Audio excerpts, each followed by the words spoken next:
Hi, and welcome to How Humans Heal. I'm Dr. Donnie Wilson, and today I have with me Dr. Beverly Yates. Dr. Beverly is also a naturopathic doctor like me, and she's an MIT trained engineer. She's also an internationally recognized speaker and the author of her book, The Yates Protocol: 5 Simple Steps to Fix Your Blood Sugar and Reverse Type 2 Diabetes, which I think is such an important topic and one that I'm talking about with my patients each and every day. So I'm so glad that you're here to talk about this with me and share with the How Humans Heal audience. Thank you so much, Dr. Beverly. You're very welcome, Dr. Donnie. I'm really glad to connect with you. And, we've had a chance to be together in person, and we're certainly colleagues and on a similar mission around helping people reclaim their health. And so the theme of your podcast, How Human Heals, perfect. How Humans Heal, perfect. I know, right? It's like that's how we think about, like, as a naturopathic doctor, our focus is different. It's not about, oh, let's just pick another medication that's going to get you through the next few years. Hopefully, we're looking at it as like what's going on under the surface so we can actually reverse this situation. And that's what's, I think, such an important distinction in the steps that you talk about in your book. And I want to get into that. And first, I wonder if we can just really help people to understand how to know if you should be thinking about your blood sugar, because I personally think that we need to be thinking about it way before it becomes diabetes. I mean, certainly we can help if and when it does become diabetes, but right, like there's so much we can do before it becomes diabetes to prevent it from ever reaching that point.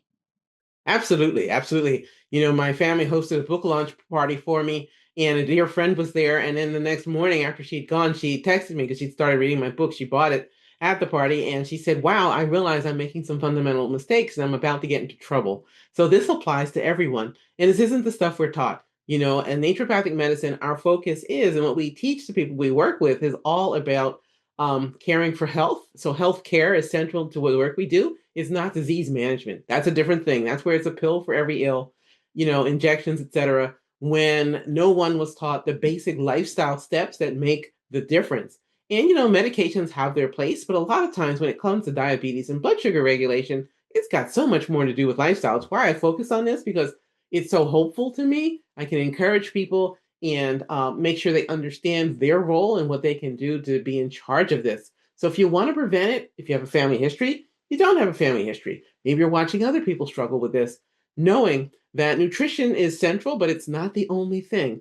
The time of day you eat your meals, your stress levels absolutely can get you into trouble, and you can wind up with type 2 diabetes even though you're doing everything else right, or so you think. Your sleep, if you have compromised sleep, poor sleep, if you have sleep disorders like sleep apnea, that absolutely primes the situation for you to become a diabetic. And then finally, exercise with an emphasis on strength training. The fastest way out of danger is to get strong, is to build your active working muscles, because that's where your blood sugar is going to be used up quickly and help you get out of that danger zone. But people aren't taught this at all.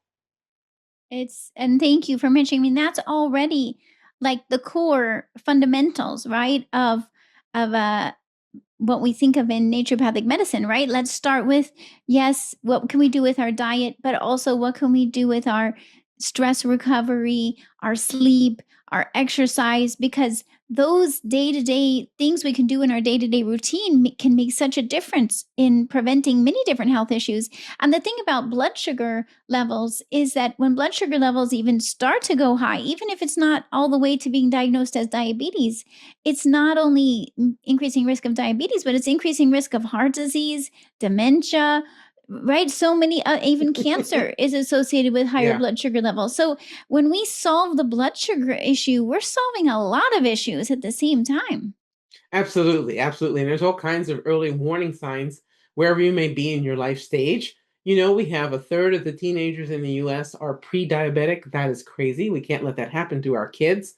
They need to be able to be fully healthy adults. And so a lot has to change. And then for us as women, as we go through the stages of health for our own lives, as we approach menopause and after menopause, we really have to have an eye on blood sugar and insulin sensitivity, and avoiding or dealing with insulin resistance so that we can be healthy and well and be able to have all of our years be the best of our years, not just the ones before a certain time. And to do that, you really need to have the understanding about what's essential and how to get back on track if life is unkind. Because I know sometimes, as the kids say, life is lifing, and all sorts of things can happen to someone, and they wind up either being stuck in an unhealthy situation or doing unhealthy things, not knowing that it's unhealthy specifically for them. And what's unhealthy for one person might not be a problem for the other. Let me give a simple example. You know how a preschool teacher loves and adores children and has all kinds of patience for them, is not stressed out when children are crying or if children are unreasonable or they're having a tantrum or whatever it is, right? Because they're children, they're just really in that place. That same person, though, if you were to swap shoes, let's say someone is a martial arts instructor, that same woman who is really fond of martial arts and can teach other women how to be safe and how to defend themselves or go on the offense if necessary, she's comfortable in that. Other people would feel really stressed. So if you swap the preschool teacher, put her in the martial arts setting, she might be stressed. You take the martial arts teacher and put her in the preschool setting, she might be stressed. For either of those women, when they're in something really different, that extra stress could lead to problems with their blood sugar. But if they're in their zone of excellence, their flow zone, right? Their zone of genius, they're going to be fine. And so more than likely, they're not going to have a big release of cortisol, a core stress hormone, and therefore a blood sugar release to go chase it, get on the blood sugar roller coaster, all those things, right?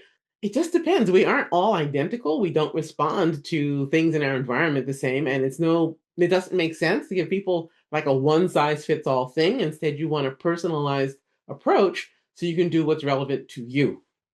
These are such good points, and I'm so glad you're talking about helping to understand, how your body's responding as an individual, especially to the various stresses in our life. And it may be that one stress affects one person and throws off their blood sugar, and it doesn't bother another person's blood sugar at all. And you also are explaining this connection to cortisol, because I think a lot of times people hear about cortisol as a stress hormone, but we don't necessarily understand that when cortisol goes up high, and even when cortisol's low, it affects our blood sugar levels. And so it's like, that's why it's so essential to address your stress and understand how the stress is affecting your cortisol, and then choose differently, right? How do we either try to make choices to reduce our stress exposure, or like I talk about in my book, Master Stress, Reset Your Health, how do we help ourselves recover from the stress in at the same time? So if we're helping ourselves recover from stress, we can correct those cortisol levels in the moment. And this way, because there's a lot of times there's stress in our lives that we feel like we can't do anything about, right? It's just stress happens. So, but what we can do is we can help ourselves recover from the stress so that it doesn't have this negative impact on our blood sugar and other areas of our body. Yeah, having that key awareness that, oh my gosh, I feel stressed, or having objective data to support it. So I'll give you an example. There's a woman I work with as a client, via telehealth, and she's an executive in Manhattan. And one of the things that's happening for her is she had this weekly meeting Tuesdays in her time zone around 1 o'clock, 1:30 in the afternoon. So it didn't seem to matter for her what she ate for lunch, because at first when we started working together, we thought maybe it was lunchtime that was putting her into the blood sugar roller coaster phenomenon. And instead, what we discovered was that Tuesday weekly meeting at that time apparently really, really got her cortisol going, because her blood sugar would just take off. She might as well have had cotton candy for lunch. That wasn't what she was eating, but it might as well have been. And it took a while. She's like, wait a minute. It's always this meeting. And she's like, oh my God, I did not know I was feeling so stressed all the time. She's since has changed jobs and all. I mean, that really, in her case, was the solution. She needed to just get out of the situation. But it's that hidden stuff. So in her case, she was using a CGM, a continuous glucose monitor, applied, the back of her arm, gave her objective data, and it gave her the opportunity to reflect on what is happening in my life with such regularity every Tuesday afternoon that I know I'm going to have this big blood sugar spike and then a crash on the other side. And having that objective information sometimes gets people to be more inward and be able to reflect on, okay, what's happening in my life on such a regular basis that it's causing a blood sugar catastrophe. And I'm so glad you're talking about the continuous glucose monitors, because they really can make such a big difference. I see it too with my patients, where I say, just try it it's a 14-day, right? You put it on your arm 14 days and you track what are you eating? What is your blood sugar? So you can like your patient noticed, like you could line up, what did I eat and what am I doing at that time and when is my blood sugar spiking? And it can give you such good information instead of guessing, right? It's like so much of the time we're thinking, oh, I have no idea what's going on with my, or I think this is when my blood sugar's high, but it could be completely different. So tell us more about when should someone consider using a continuous glucose monitor, and what are some tips with using them that you Sure. found? Sure, I'm happy to do that. So I think some good framing for this is something that you brought up a little bit before, which is what to look out for. So this would be whether or not you have a family history, whether or not you have a personal history, or you're starting to be concerned, like, some of the things you might notice are brain fog that you really can't explain, noticing that you go into a food coma. And I say food coma, not other kinds, but a food coma, particularly in the afternoons. And so you have to discern, is it a drop in cortisol in the late afternoon time? I call it tea time. You know, many people are in line at Starbucks, or culturally they drink tea around 3 or 4 o'clock in the afternoon. It happens to be a natural decline in cortisol then. But for some people, it's a crash. Or is it what you ate at lunch? Is it like the person I explained? She has this meeting that really knocks her off her game, you know? So the food coma phenomenon is where someone eats and they notice an hour and a half later, they're exhausted. They're really tired. They get very sleepy. You know, they're doing this face plant on their desk, right? Mm-hmm. That's the food coma. And if you know that a certain time of day triggers that for you, and you know that, like, say, your lunchtime meal maybe was full of very simple carbs, you know, basically sugary stuff like pastries and danishes and things like that, or you're eating food in the wrong order, you know, there's things you can observe. Other things you might observe are issues with being able to feel inwardly like you're stable. Sometimes, particularly women, will have that internal sense of feeling a little jittery or a little anxious. And it isn't necessarily a mood disorder. Sometimes it's your blood sugar talking to you. And it could be that your blood sugar is too low. You might have hypoglycemia. That can absolutely happen. Um, Other things people might notice that would point to a blood sugar based issue is where they have cravings. And their cravings typically could be for sweet or salty foods, especially after a poor night's sleep, independent of menopause. So this could be before menopause has started. This could be the premenopausal window and actually the onset of menopause and then its conclusion postmenopausally. If you're noticing that you have cravings for sweets or savory foods, but high carb foods, right? Because they can either be savory, like say biscuits and gravy, or sweet, you know, like donuts. And if you're noticing, like, wow, after I have a bad night's sleep, the next morning I really want to eat stuff that's sugary and sweet. It's not just wanting emotional comfort for a crappy night's sleep. Your blood sugar is responding to what happened during that poor night's sleep. And it could be that it has disrupted your hormonal balance, whether it's insulin, it could be the conversation between the twins, as I call them, ghrelin and leptin. Ghrelin for your stomach growling. It's not spelled like growling, it's spelled like ghrelin, Ghrelin, right? That says I'm hungry. And then leptin, which says stop. It's time to stop eating. And for some people, they get the hunger signal. The ghrelin signal is strong, and leptin is pretty much silent. They don't know when to stop. So if you start to feel like your appetite is getting out of control and it doesn't make sense, you aren't an Olympic athlete, you aren't preparing for something really intense physically, right? And you're noticing you're craving foods you know are not good for you, crappy foods. That's a signal, a big clue that something might be going on with your blood sugar, and it would be great to go get tested, get your fasting blood sugar numbers done, get your A1C level done, and we can describe that because people might not know what these things Yeah, are. the hemoglobin A1C Yeah, is so and good because fasting they don't. insulin. When you go in for the doctor, like if you go in for an annual blood work, they might do your glucose because they're doing a complete metabolic panel, but they might not do a hemoglobin A1C unless you Isn't ask that for it. crazy? A lot of times people's A1C is not checked. I had one woman I was working with, she was 66. She'd seen however many doctors over the course of her entire year. Cardiovascular illness person. She'd had a prior history of heart disease, and we were working with her on that. And no one had checked her A1C her whole lifetime. I'm like, with heart disease? Are you kidding me? I Are you know, right? kidding me? I know. It really should be done. I agree. Yeah. And so if any of you are going in for your annual blood work, make sure to ask your practitioner to order the hemoglobin A1C, or what we call A1C for short, Yeah. and Yeah. along with the fasting glucose, right? And is there anything else that you recommend they get in their blood work to start to get some hints at what's going on? Sure, sure. I think another partner in there would be fasting insulin. I love to see it in the single digits, so 9 or less.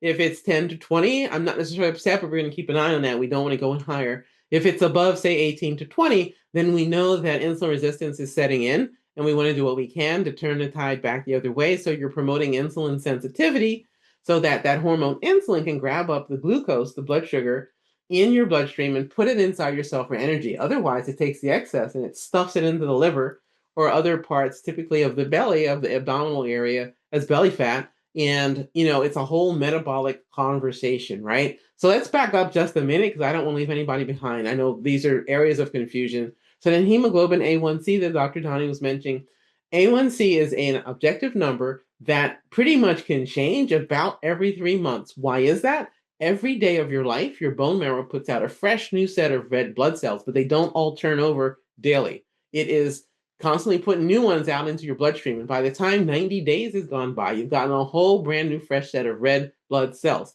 Those are the ones that can get so coated with extra glucose. Glucose is also known as blood sugar. So if those cells get coated with too much blood sugar, not enough of it's going inside the cell, that can be objectively tested and measured as an A1C. The fasting glucose number, the fasting blood sugar number, typically taken in the morning, because most of us, when we're asleep overnight, of course, we're not eating or drinking. So you go to the lab, right? So you've had a period of at least 8, ideally 12 hours or so of fasting. Get that number, your fasting blood sugar number, and that lets you know it's a snapshot in time where your blood sugar was at that particular morning. The fasting blood sugar number and the A1C number are not the same information. I hope that was clear. Right, but it starts, the more pieces we get, pieces of information we get, we can put together this puzzle and go, Yep. oh, is your insulin a little high? Is your hemoglobin A1C a little high? Even before it goes, what do you love with hemoglobin A1C? What are you wanting people to aim for? Yeah, well, ideally, I want them in the healthy range. So an A1C of 5.6 and lower is optimal. It's in the healthy range. The pre-diabetes range got changed about 27, 28, maybe even 30 years ago. Um, to shift, it used to be that the pre-diabetes range was actually higher and they lowered it. So now the A1C range that's considered pre-diabetes is a 5.7 to 6.4, and type 2 diabetes is diagnosed as an A1C of 6.5 and higher. So whatever number someone's starting with, I'm absolutely trying to get them to that 5.6 or lower range and help them have sustainable ways, practical ways, ideally enjoyable ways to stay there. So the things that I'm focused on with them and what the book talks about are the things that people can do for themselves, because it's one of the reasons why I'm so passionate about this work. I feel strongly that of all the chronic illnesses, type 2 diabetes, pre-diabetes, type 1 diabetes, for that matter, the most lifestyle sensitive. Now, I don't want to confuse anybody. Type 1 is autoimmune onset, where the pancreas no longer makes any insulin. And based on what we know today, people have to take insulin for the rest of their lives as a prescription medicine. We don't yet have a cure or a way to reverse that. I want no ambiguity about this. But everybody can benefit from that blood sugar information and knowing how to not get on the blood sugar roller coaster and to have their blood sugars be as even as possible on a 24/7 basis, both for personal safety as well as preventing some of the other things you talked about, like heart disease, like dementia, and its most common subtype, Alzheimer, cancer, etc. They do have a big overlap with chronically high blood sugar.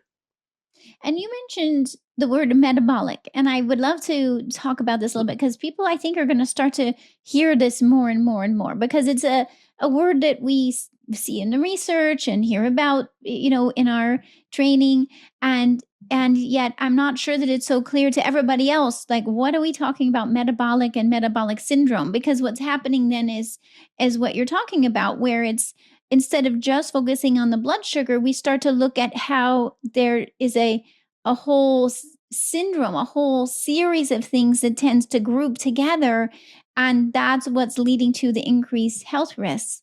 But Yeah, so talk us through that. sure. This is a great question. So, metabolic syndrome is something that was identified, I'd say, maybe 22, 23 years ago, and talked about a lot before then, but they came up with this cluster of symptoms. It's typically 5, which are considered to be interconnected risk factors. So, that is weight gain predominantly in the belly area around the abdominal wall, high blood pressure, right? So, the person has hypertension, And the of the five, typically there's two or three present. Sometimes all five are present. So the next ones would be high blood sugar. So it could be pre-diabetes, type 2 diabetes, or some other blood sugar dysregulation, along with high triglycerides, that certain kind of fat in the blood, a certain blood lipid, along with low HDL cholesterol. HDL is high density lipoprotein cholesterol, and that's the one that's considered to be protective, fluffy, buoyant. And for women, as we age, we often get an increased amount of HDL cholesterol as a protection, which is great. Not everyone experiences that, but it's wonderful if it does happen as we get older. We often hear as women so many things that go wrong as we get older, but that's something that can go right. Mhm. That's the good news. Okay, so if you're looking at your blood work and you can look at, now you're looking at the fasting glucose, you're looking at hemoglobin A1C, you can look at the insulin, fasting insulin level, and then you can also look at these other levels like the triglycerides and the HDL Mhm. cholesterol, and Blood then pressure. looking at your blood pressure. So you start to see, oh wow, if all of these things start to be affected, or even if two or three of them, then you can know that they're interrelated. Because I think it's one of the things that I find most common when I'm talking to patients is that that's a surprise to them is that most people don't realize that their blood sugar has an effect on their cholesterol levels. So maybe we can talk about that a little bit, like what the heck, because for so long we're thinking, oh, cholesterol, we think of fat in our diet, Mhm. but actually so much of the time cholesterol and triglycerides are related to the blood sugar Right. and your And it's, carbs in your diet, right? yeah, definitely. It's one of the reasons why these things travel together. So just to be clear about this, there's this relationship, correlation, if you will, between heart disease and diabetes. And the thing they have in common is inflammation. And so, in the presence of inflammation is where the damage happens. So, someone can have cholesterol numbers of whatever level and be physically fit and still have a heart attack. Why? Inflammation. So, you look at someone like, say, one of the trainers on that show, The Biggest Loser, Bob Harper, who had a heart attack. And for him, he was in the gym when it happened, so he wasn't at home by Mhm. himself. So thankfully, when he collapsed and fell off the bike, there were people right there to help, and they got him treated immediately. And then they discovered he'd had a heart attack. And it turned out he had a familial cholesterol issue that was otherwise hidden. The man is beyond fit. So fitness was not the issue. I just want to be really clear. More than 50% of the people who show up in a Western medicine emergency room with heart attacks don't have abnormally high levels of cholesterol.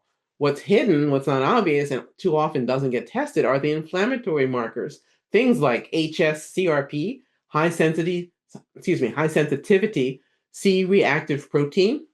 Not so if your lab test says CRP, that's not as specific. You want the HSCRP, high sensitivity C-reactive protein, specific as a cardiovascular marker and an inflammatory marker because it lets you know whether or not you're in an inflamed state that matters for your heart health.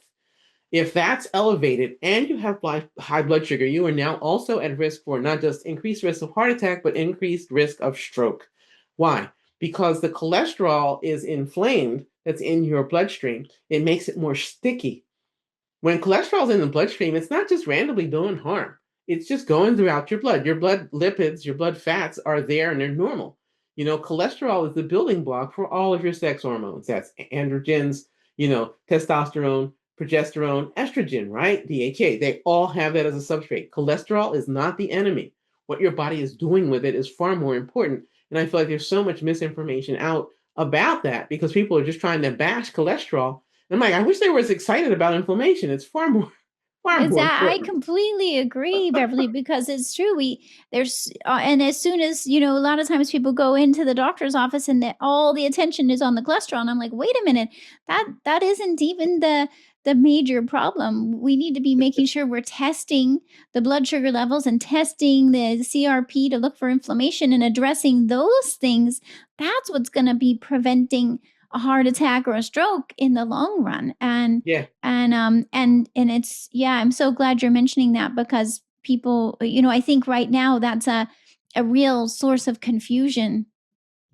Yes, definitely. It's a missed opportunity for healing, right? So if we talk about how humans heal, the title of your podcast, this is part of how you heal.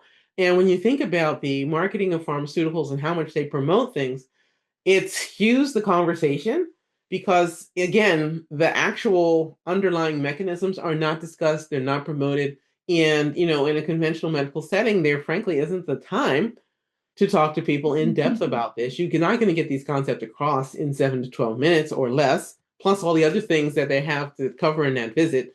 The marketing and the financial incentive are simply not there. They're just not. It's conflict of interest. So, to sum it up, it's just important that people educate themselves with real information what actually works. And so inflammation is behind all of that. And that's why diabetes can drive so many different problems, whether it's gangrene and amputation, whether it's causing the kidneys to finally give up and shut down and go into CKD, chronic kidney disease, stage 4. And then the person is on dialysis for the rest of their life and awaiting a kidney transplant if they're able to find a match. And all of that, it goes with that. Changes in vision, that's another warning sign. If you find that you're starting to lose your vision, lose your visual field, things are getting less and less clear, and it's this creeping clouding of your vision, go get checked for diabetes. It's the number one reason people lose their vision and go blind. It isn't parasite infections anymore, it is diabetes. Other things with Wow. diabetes, wounds that won't heal, problems with the immune system, loss of sexual function in men, erectile dysfunction, and all of the promotion of the drugs, when really what might be behind that could be the blood sugar and inflammation, things that cause the circulation in the smaller blood vessels to be compromised. Similarly for women, clitoral dysfunction or lack of arousal can absolutely be tied to blood sugar. We just aren't taught that because, particularly for women's health, there's nowhere near as much focus on sexual pleasure and fulfillment as there is for men. That's not right. We're the majority of the world's population, et cetera, et cetera.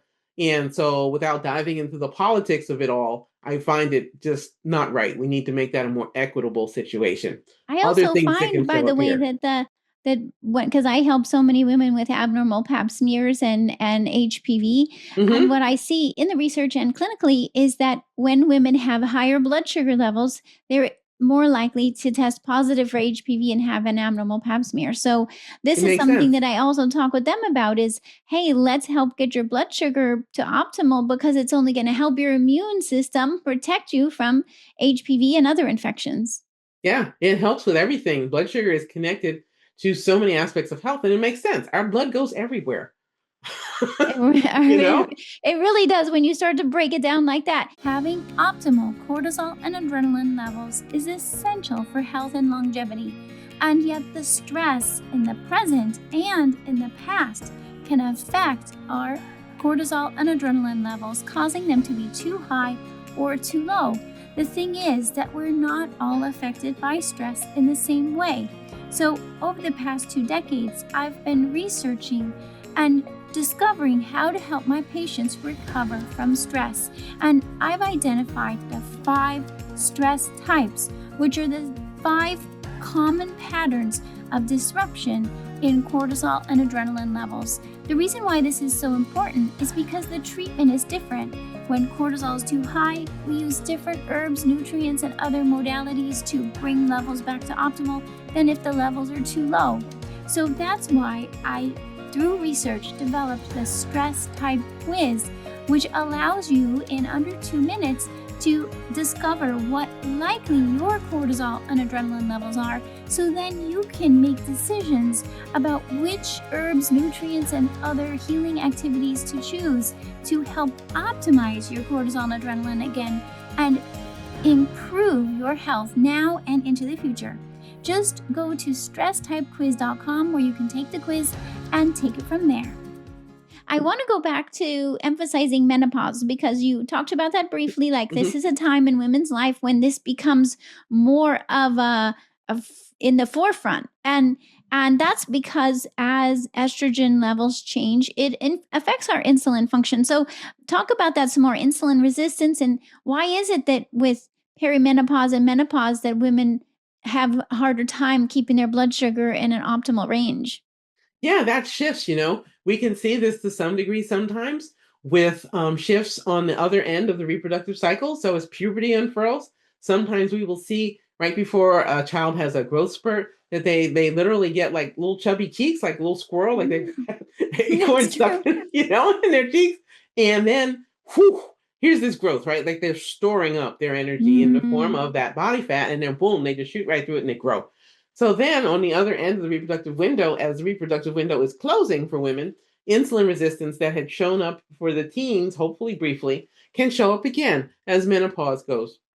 And in that, it could be that there, unfortunately, if there are sleep issues, that's absolutely going to accelerate this and boost up the insulin resistance. Sometimes women will have a brief peak and then it calms down on its own. If at that time, this woman is not overly stressed, if at that time her sleep is in a great place, if at that time she's able to exercise and take care of herself and do strength training, right? I always tell people self care is not selfish, and some of Mm-hmm. us as women, frankly, we get tapped really hard. People expect a lot out of us. And we often don't always have the time, the ability to call on other people, the money, the influence and clout to have the resources that we all so richly deserve to have a peaceful time when we're in that menopausal transition moment. Unfortunately, for a lot of women, that's when real chaos can unfurl, particularly if she's in any kind of a caregiver role, whether she's caregiving for parents or other people in her family, household, or neighborhood, her social situation.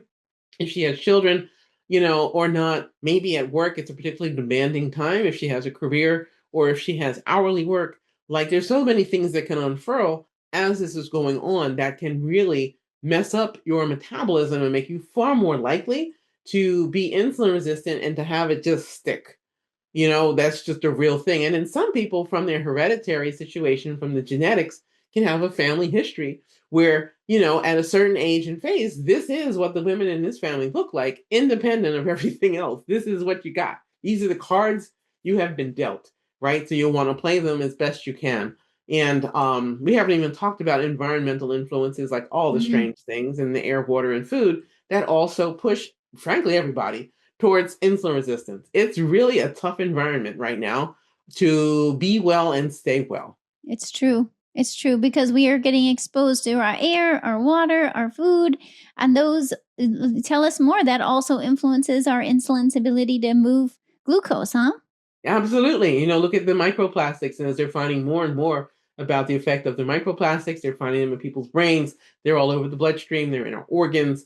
And I don't know about you, but I know I didn't give any permission for microplastics, but there No, they are. I know. We're like, wait a minute. This and these invisible things we don't even know we're getting exposed to it. We didn't even know it was coming in, let alone throwing things off. And they can stay in the body for years, if not decades, right? So it could be Right. from years ago, and then now it's showing up. Same thing with mold toxins, right? And Yeah. other environmental toxins from skincare products and so on. That just ends up increasing our risk. But this, once we know, then we can work on helping people to safely detoxify. Absolutely. Like Dr. Maya Angelou said, once you know better, you can do better. But first, we have to be aware. And I tell you, I just feel like it just feels so multifactorial. So rather than feel overwhelmed, I tell people pick one or two things to make better that you feel you can realistically take charge of and feel good about. And that's one of the reasons why in the book it's broken down to 5 steps, not Mm-hmm. 27 steps. And of the five, only two or three really matter for any given person. I've yet to see anybody who needed to be fastidious about all five. Usually, two or three really make the difference. And I say, embrace it and go make those changes. And it's quick, it doesn't have to take decades because, frankly, the problem usually took years, if not decades, to show up. And you know so well, Donnie, from your work with naturopathic medicine and your own expertise, the good news is it doesn't take the amount of time to help somebody as it took for them to get sick. Thank goodness, right? Yes, Healing that's can be so true. quicker. Yes, Yeah. and you can monitor along the way. You can use a continuous glucose monitor. You can recheck the hemoglobin A1C in 3 months, and you can be excited about your progress. Be like, oh my gosh, I see it's improving. I can see. That's what we want to do. Is we want to implement and then monitor and see what's working. Let's keep doing that, and then we can. If it's not enough of a change, we can add. We can use. Of course, there's so many herbs and nutrients that have also been shown to improve insulin function and reduce blood sugar levels that we can use that don't have side effects and don't, that actually can help people heal by dropping inflammation and so on. And so this is why, as naturopathic doctors, we have so many more tools available to help people. But do you mind talking us through, like, what are, from the Yates Protocol, the 5 simple steps? And you're saying you don't even have to do all 5, but if you just list 5 and then maybe think about, okay, what are the 1 or 2 that I can start with? Sure, sure. So the 5 steps of the Yates Protocol to help you fix your blood sugar and reverse type 2 diabetes. The subtitle is Make Peace with Food and Never Feel Deprived Again. So in this, it's not an extremist approach at all. It's about finding that balance that works for your blood sugar. This way, people can do it in a sustained way. So this is not a 2-week wonder. It's more like a 20-year success package. And in that, I have worked for years to cull this down so it is personalizable. It's not a one-size-fits-all approach. Step number 1 is nutrition. That's going to be the grounding place, our bullseye of our target, because many people have just bad information about nutrition. And this isn't simply clean eating. And no, it's the order in which you eat your foods, right? So starting with protein and leafy green vegetables, fiber-rich foods, those two together do so much for your blood sugar. They do so much for your satiation, your ability to tell, hey, I had enough to eat, right? And to avoid cravings, things like that. The next thing that you would eat in a nutritional order would be your healthy fats. That could be your seeds, your nuts, olive oil, things of that nature. And then you end it with the complex carbohydrates that have also resistant starch and that burn slowly. So your beans, peas, legumes, chickpeas, black beans, red beans, whatever it may be, that resistant starch feeds the good bacteria in your microbiome in your gut, helps to slow the rise of any blood sugar, and also, again, helps you to feel full. It's so good. And so that's your order. And if for some reason you want to have a simple carbohydrate, just plain old sugary things, it's dead last. Shouldn't be at all. But if you're going to do it, dead last, right? Start off I with the love protein, that. leafy greens. Make And sure the people, protein's in there before you go for yes, the extra carbs. because Yes. a lot of people, they go through the thing they like. And if they like sweets or they like savory, they start there. So if they want savory, they might start with, like, say, the biscuits and gravy. Or if they want sweet, they're going to start with the sugary thing. And it's the worst thing you could do because now you've already gotten on that blood sugar roller coaster. You're on there. Question is, how high are you going to go, right? Yeah. Okay. Yes. So nutrition is going to be number 1. Next on our hit list is meal timing. The time of day you eat your food matters for blood sugar regulation a lot. Sometimes people make some basic mistakes. One woman that I worked with, and she's in the book here, Maria, she owned this wonderful Italian restaurant in San Francisco, and she and her husband ran it. And the thing was, when she came in, she was one of 12. She had seen rather 12 other 11 other doctors besides myself. So I was number 12.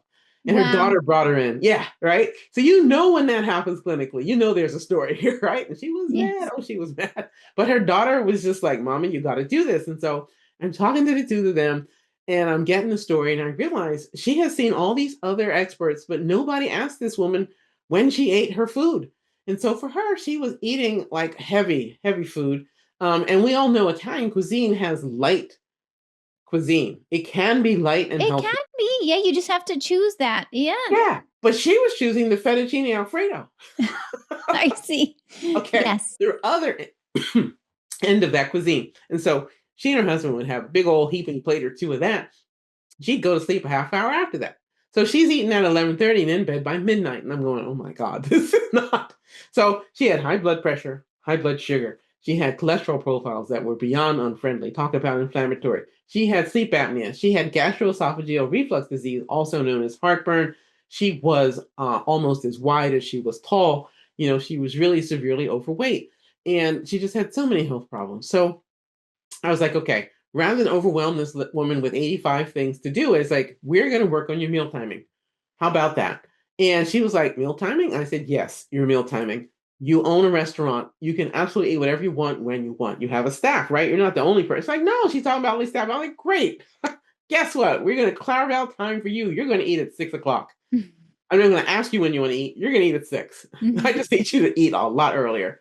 And so that was where we started the journey. Why did I choose that? Well, clinically, I knew what the heartburn was about. She was eating all that heavy food. It was going into her stomach. And then she was immediately lying down. So she eats it. She's vertical. Half hour later, she's lying flat, trying to sleep. This big old bunch of food now is pushing up against that sphincter. So her acid her stomach acid is going in, it's getting pushed up to her esophagus, her throat area. This area is not built for that hydrochloric acid from the stomach. Of course, she has heartburn. So I thought to myself, if this woman can get out of that pain, this might give her some incentive and she'll also sleep better. Maybe we can get a lot done with that one move. Well, it worked just like I thought it would. And she was like, wow, my heartburn is gone. It's like, great, let's go on to the next thing. And so I walked with her on that path as her guide, and we just turned it back the hands of time, one by one by one. You know, I remember one time she looked straight at me. She said, I'm never going to go to the gym to exercise. I said, great. I'm not going to ask you to. We're going to build it into your work. And so then I had her out with the crew when they were unloading the pallets of food for the restaurant. Now she's doing the strength training. So I didn't explain all that to her. I just had her do it. And then as time went by, I explained why it mattered. So that's the thing. You got to meet people where they are to help them get where they want to go. And so it was a wonderful story because so much got better for her in a straightforward, quick way, but she got to be the hero on her own healing journey. And so, you know, as a naturopathic doctor, how important it is to meet people where they are. Absolutely. It makes such a huge difference. And also for her to, for something, sometimes we don't realize what we're doing. Like she didn't realize, oh, I'm eating and going straight to bed. She was probably just used to that and exhausted. Yeah. And so sometimes you need someone else on the outside to be able to go, wait a minute, we can change this. Let's just move the time of day that you eat, and you're in a restaurant so they can bring you food whenever you want. Let's just, and sometimes as women, I think we're less likely to ask for what we need, right? We just kind of like, oh, I'm just going to eat when I've taken care of everyone else, and before I fall into bed, I'm going to eat. But what if we actually say, hey, you know what? Actually, for my body and well-being, I need to eat at this time. And it's a new thing sometimes to voice our needs. And so how wonderful that you just helped her to do that, helped her to say, hey, here's the words for saying I need to eat at 6 p.m. My doctor told me so. Right? It's like a nutrition prescription for her that absolutely worked, to eat at 6. And then we got her eating at 6 and then changed what she was eating, but I didn't do both at the same time. Because for most people, that's overwhelming. Amazing. Okay, so those were two. One was the order of what you're eating. Then second one was the time you're eating. What's the next step? Yeah, so we've touched on nutrition and mealtime. And the next one is stress. Stress is completely underappreciated in its role to destroy blood sugar numbers. If someone has chronic stress or a particularly severe episode of stress, they can wind up with type 2 diabetes very easily. And that's not explained. And this is often one of the reasons why people get blamed for this diagnosis when it's absolutely not appropriate. I have not found blaming, shaming, judgment, or stigma to be healing things for anyone. It's not effective. And some people do respond more if you push or if you hug. Those are different approaches. But having those judgmental, shamey, blamey, approaches, I just feel like it has no business here because, to your point, how humans heal, that ain't it. Okay. Exactly. So I completely agree. That ain't it. I love that. Yeah, we have our inner critic between our own. We don't need anybody else in that bus, So for stress, just know that stress hormones, whether it's cortisol as the primary stress hormone, in the book I talk about cortisol nation, and how many of us live today in cortisol nation where we're just really too stressed. Lives are too demanding. We don't have enough time to recover. And we have one strange thing after another to deal with. And we're like, whoa, what's happening, right? We've got your neurotransmitters of adrenaline, noradrenaline. It's just too much. And we don't have the healing, calming resets throughout our day or throughout our week or our month. And it's tough. And so all of that adds to blood sugar dysregulation. Of course, we see these rising tides of pre-diabetes and type 2 diabetes, not only in our nation, but internationally. The numbers are staggering, absolutely staggering. We've got over 586 million people with the problem, and that's the ones that are diagnosed. And it's been thought that more than half of the people who have pre-diabetes are not yet diagnosed, and the same is for type 2. Wow. Wow. This is not sustainable. It's not. And we have to, it's each of us to start to choose differently, to start to, like you said, become aware, and then we can choose differently. Yeah, absolutely. So the next one on the list here for the 5 steps, number 4, is sleep.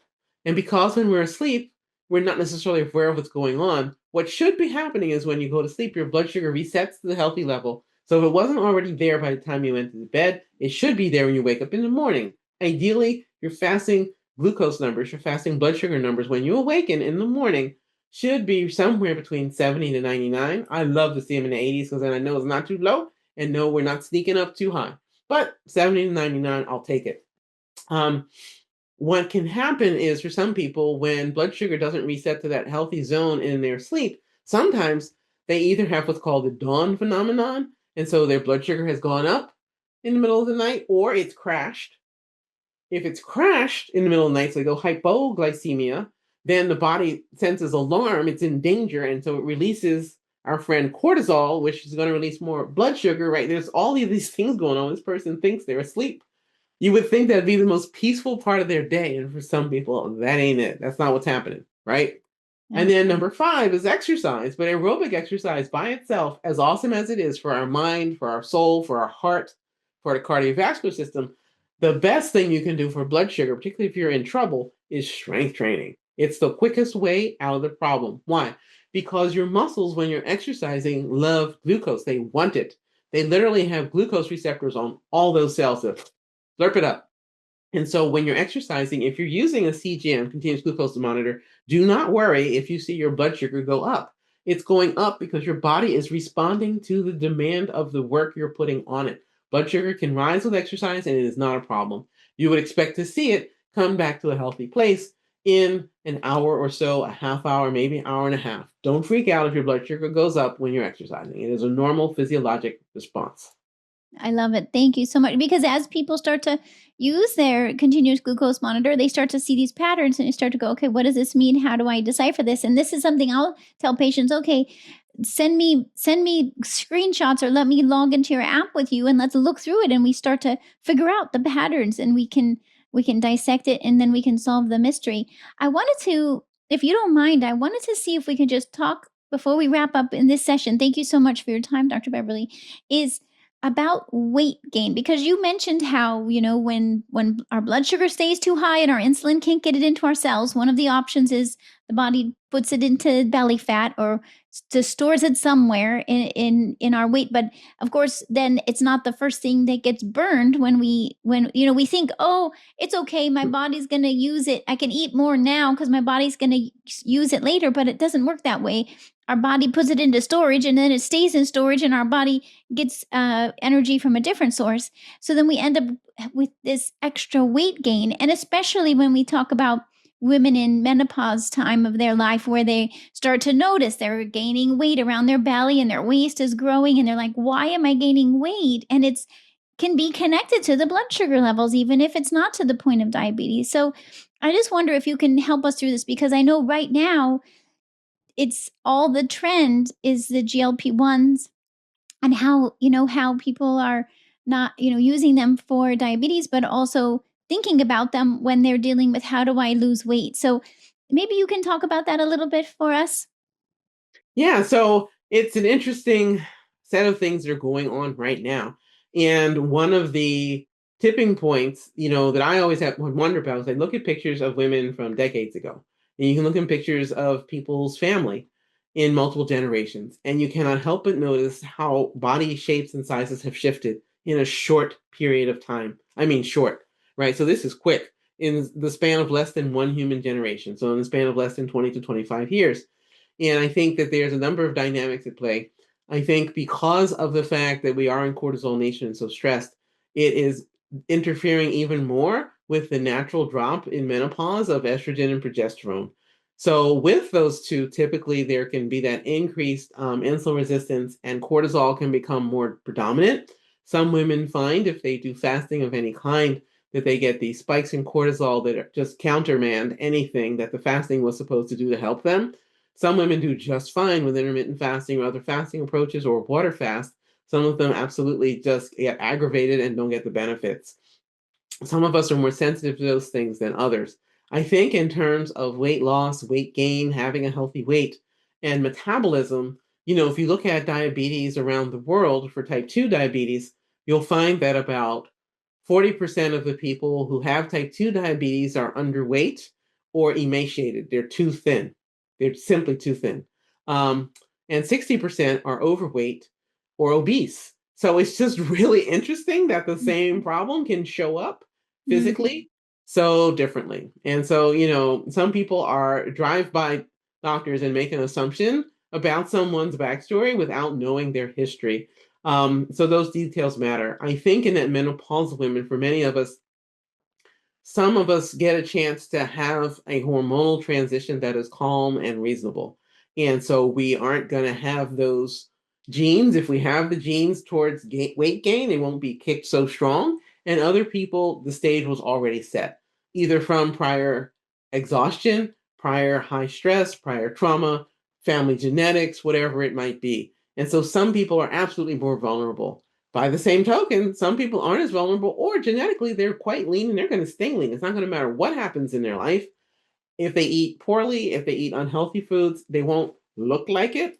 And so it's a complex conversation to navigate. So I'm always a fan of, as I know you are, test, don't guess, get objective assessment, find out what your hormonal balance is or imbalance, and then to address it, ideally with bioidentical hormone replacement therapy or whatever might be indicated to help you live your best life.